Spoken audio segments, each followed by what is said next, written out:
ర్యాలీలో పాల్గొన్నటువంటి ప్రతి ఒక్కరికి, మహిళలకైతే ఏమి, వైఎస్ఆర్సీపీ కార్యకర్తలు, నాయకులు, ప్రజలు అందరికీ ధన్యవాదాలు తెలియజేసుకుంటున్నానండి. నేను ర్యాలీలు తక్కువ చూశాను, రాజకీయాల్లో కొత్తగా వచ్చాను కాబట్టి. కానీ నిన్న ర్యాలీలో స్పష్టంగా జనాల్లో కోపం కానీ, ఉద్రిక్తత కానీ, ఇది వైఎస్ఆర్సీపీ పార్టీ చేసింది అన్నట్టు కాదు. వైఎస్ఆర్సీపీ పార్టీ ఒక అవకాశం ఇచ్చింది ప్రజలకి వాళ్ళ వ్యతిరేకాన్ని, వాళ్ళ నిరసనని తెలపడానికి. స్పష్టంగా కనపడింది జనాల్లో ఎంత వ్యతిరేకత ఉంది, వాళ్ళు ఎంత కోపంగా ఉన్నారు అనేటువంటి విషయం. కాబట్టి ఈరోజు ఈ ర్యాలీ ఒక నిదర్శనం, గవర్నమెంట్ పూర్తిగా ఫెయిల్ అయింది అని చెప్పి.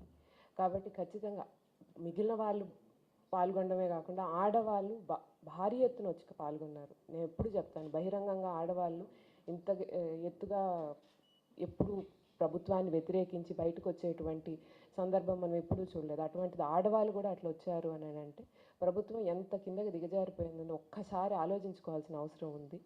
ఖచ్చితంగా గవర్నర్ గారి దగ్గరికి ఈ లెటర్లు చేర్చిన తర్వాత ఆయన రాజ్యాంగం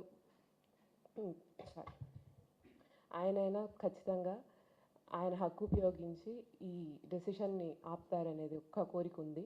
ఎందుకంటే ప్రభుత్వం అయితే ప్రజల గురించి ఆలోచించేటువంటి అవకాశం కూడా కనిపించట్లేదు. మేము గద్దెక్కాం కాబట్టి మేము 5 ఏళ్ళు మాకు కావాల్సినట్టు ఉంటామనేటువంటి ఆలోచన స్పష్టంగా కనిపిస్తుంది. కాబట్టి ఇప్పటికైనా ప్రజల పక్షంలో నిర్ణయం వస్తుందని మనస్ఫూర్తిగా కోరుకుంటూ మరొకసారి ప్రతి ఒక్కరికి, ప్రజలకి కానీ, శ్రేయోభిలాషులకు కానీ, వైఎస్ఆర్సీపీ కార్యకర్తలకి, నాయకులకి అందరికీ ధన్యవాదాలు తెలుపుకుంటూ సెలవు తీసుకుంటున్నాను.